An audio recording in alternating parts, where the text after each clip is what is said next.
कर्म करो आयोग के अध्यक्ष को हटाओ। अगर तुम नहीं बना सकते तो इस्तीफा दो।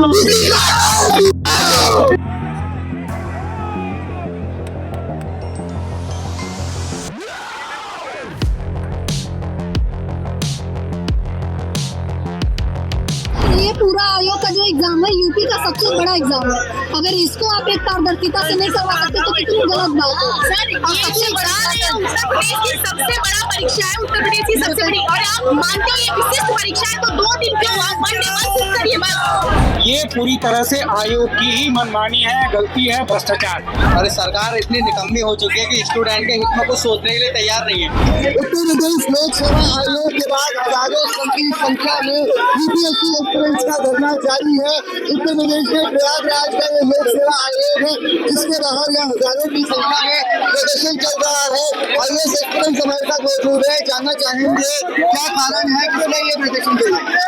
One day one seat, only one मांग, one day one seat, no normalisation. वैसे तो कुछ नहीं, आयोग के अंदर बाहर है, अभी तुरंत नोटिस है कि एक दिन में परीक्षा होगी, जैसे 26 साल परीक्षा हो रही है वैसे परीक्षा आज भी होगी। क्या कारण है नॉर्मलाइजेशन का, क्यों विरोध है? नॉर्मलाइजेशन किस लिए विरोध है कि ये नॉर्मलाइजेशन किस बेस पे करेंगे, कैसे क्वेश्चन, क्या मानिए कैसे आपको नॉर्मलाइजेशन मिलेगा। जो बच्चा आगे पढ़ने में तेज है उसको कम नंबर मिल जाएंगे और बाकियों को ज्यादा मिल जाएंगे। Normalisation one day one seat only. कुछ और छात्र हमारे साथ मौजूद है, उनसे जानना चाहेंगे मैम क्या कारण है यहाँ पे प्रदर्शन पे बैठने का। यही चाहते हैं सर कि 1 डे 1 सीट एग्जाम होना चाहिए और नो नॉर्मलाइजेशन। नॉर्मलाइजेशन का विरोध क्यों है आपको? सर ये पूरा आयोग का जो एग्जाम है यूपी का सबसे बड़ा एग्जाम है। अगर इसको आप एक पारदर्शिता से नहीं करवा सकते तो कितनी गलत बात है। सर ये उत्तर प्रदेश की सबसे बड़ा परीक्षा है, उत्तर प्रदेश की सबसे बड़ी, और आप मानते हैं ये विशिष्ट परीक्षा है तो 2 दिन क्यों आप बंद करिए बस। इतनी बड़ी परीक्षा है, कोई एसएससी यूपीएससी का एग्जाम है कि 4 दिन आप देते हैं, 3 बार एग्जाम होता है, 1 डे बस सिर्फ करेगा। आप मानते हैं किसी को भी ये कोई 1 डे बस प्रयागराज में उत्तर प्रदेश लोक सेवा आयोग के बाहर जो यूपीएससी एस्पिरेंट्स हैं उनका जो प्रदर्शन है वो जारी है। इस समय कुछ छात्र भी हमारे साथ बात करने के लिए मौजूद है, क्या कारण है इस प्रदर्शन का? हमारी यही मांग है कि एग्जाम जो है एक ही शिफ्ट में होना चाहिए, और हमारे बीच आप देख रहे हैं कितने मतलब सारे स्टूडेंट हैं, इनकी कुछ वीडियो कारण जो है ये गलत है। कुछ और भी छात्र हमारे साथ मौजूद हैं, उनसे भी बात करते हैं क्या कारण है यहाँ हजारों की संख्या में अचानक इकट्ठे होने का, प्रदर्शन करना। देखिए सर, ये कारण तो सबको पूर्णतः मालूम है कि जो ये आतताई रूप अपना लिए हैं आयोग वाले, और खासकर जो सचिव जी हैं, उनका ही ये करता धरता है कि आज जो बच्चे जिनको महीने भर की तैयारी करनी चाहिए एग्जाम के लिए, जिनका आपने डेट डिसाइड कर दिया 7 और 8 को, वो जो है रोड पर आकर, कोई जो है कल परसों से ट्रेवल करके आ रहा है, तो उसे वो आके रोड पे जो है प्रोटेस्ट कर रहा है। और पूरी तरह से 100-200% जो भी प्रतिशत आप गिन लीजिए, काउंट कर लीजिए, ये पूरी तरह से आयोग की ही मनमानी है, गलती है, भ्रष्टाचार। और जो छात्रों से भी बात करेंगे। सर आप भी यूपीएससी एस्पिरेंट? मैं टीचर हूँ बेसिकली, और दिल्ली से आया हूँ यहाँ स्टूडेंट्स के सपोर्ट के लिए, क्योंकि जो कुछ भी हो रहा है वो छात्र हित में नहीं है। एक बार ये नियम लागू हो गया तो हम फिर किसी भी हालत में इस नियम को हटा नहीं पाएंगे।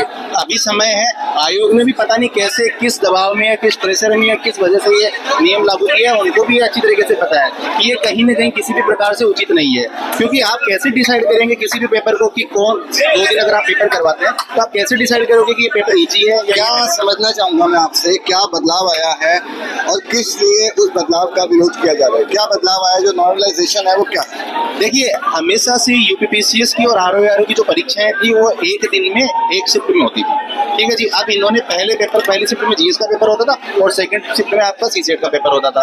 अब इन्होंने अचानक से तुगलकी फरमान टाइप से लॉन्च करके, जैसे जब आपका नोटिस निकला था तब ऐसी कोई बात नहीं थी, पेपर जब आउट होता है 17 मार्च से डेट आगे 27 सितंबर जाती है, तब तक ऐसा कुछ भी नहीं था। अब अचानक से इन्होंने स्टूडेंट को, आपको जब 15 दिन पहले आपने एक नोटिस निकाला, उसी समय से आप कहते थे कि 7 से 8 अक्टूबर को हम एग्जाम करवाने वाले, ऐसा करवाने वाले। लेकिन इन्होंने एंड टाइम पर इसलिए निकाला कि अगर बच्चे आंदोलन करेंगे तो कितने दिन करेंगे, क्योंकि समय कम रहेगा, प्रेशर ज्यादा पड़ेगा, तो लगता है स्टूडेंट पढ़ाई ये कहीं ना कहीं उचित नहीं है। स्टूडेंट के हित में इन्होंने 2 नियम लागू करे, एक नॉर्मलाइजेशन का और दूसरा इन्होंने नियम लागू किया है 2 शिफ्ट में एग्जाम करवाने का, यानी कि 2 दिन। तो 2 दिन में आप कैसे डिसाइड करेंगे, किस प्रकार डिसाइड करेंगे? जैसे आप मान लीजिए 2 पेपर बने, तो नेक्स्ट डे वाले बच्चे के लिए वो इजी रह जाता है और फर्स्ट डे वाले के लिए वो हार्ड रह जाता है। कोई बहुत अधिक मेहनत करके भी जिसके लिए पेपर हार्ड आ गया, तो आप कैसे, वो तो बाहर हो जाएगा ना फिर अपनी मेहनत सारी। कुछ और छात्र भी हमारे साथ मौजूद है। महात्मा गांधी की आपने मूर्ति हाथ में ले रखी है, प्रदर्शन का कारण और मूर्ति हाथ में लेने का कारण दोनों बताइए। देखिए, बेरोजगारी इतनी बढ़ती जा रही है। दूसरी चीज ये, हम चाहते हैं कि एक पेपर हो, एक शिफ्ट में हो, बस हम यही चाहते हैं। और सरकार इतनी निकम्मी हो चुकी है कि स्टूडेंट के हित में कुछ सोचने के लिए तैयार नहीं है। ये भर्ती नहीं है, यूपी SSC की ऐसी भर्तियां हैं जो आज तक पूरी नहीं हो पा रही है। 23 में पैट हुआ था, उससे कोई भर्ती नहीं आई, और 21 के पैट से भर्ती अटकी पड़ी है। पता नहीं सरकार का क्या है। बस अब एक ही मांग है, नॉर्मलाइजेशन खत्म करिएगा, 1 डे में बस एग्जाम कराएंगे। कुछ छात्रों ने यहाँ पर अपने हाथ में स्लोगन लिए हुए हैं, एक था संजय दूरदृष्टा, यह संजय को अंधा है, शिफ्ट और नॉर्मलाइजेशन भ्रष्टाचार का धंधा है, #UPSC दोनों 1 शिफ्ट, #नो नॉर्मलाइजेशन। क्या कारण है इसका, क्यों?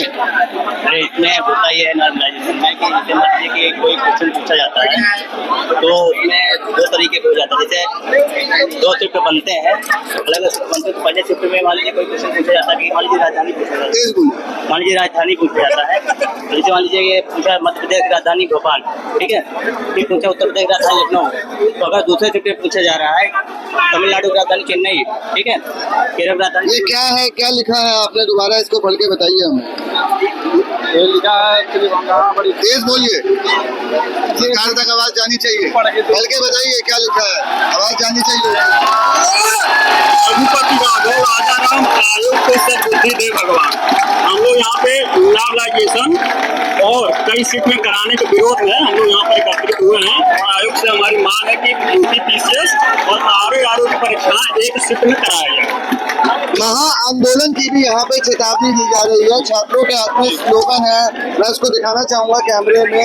ये महा आंदोलन का क्या मतलब है, किस तरीके से? ये नॉर्मलाइजेशन के खिलाफ, UPPCS RO के नॉर्मलाइजेशन के खिलाफ ये आंदोलन चल रहा है। अब ये मांग जो है केवल नॉर्मलाइजेशन को लेकर है, 1 शिफ्ट 1 एग्जाम को लेकर के है। अगर ये मांग नहीं मानी गई, मांग और बढ़ती जाएगी, मांग कम नहीं होगी, मांग बढ़ती जाएगी।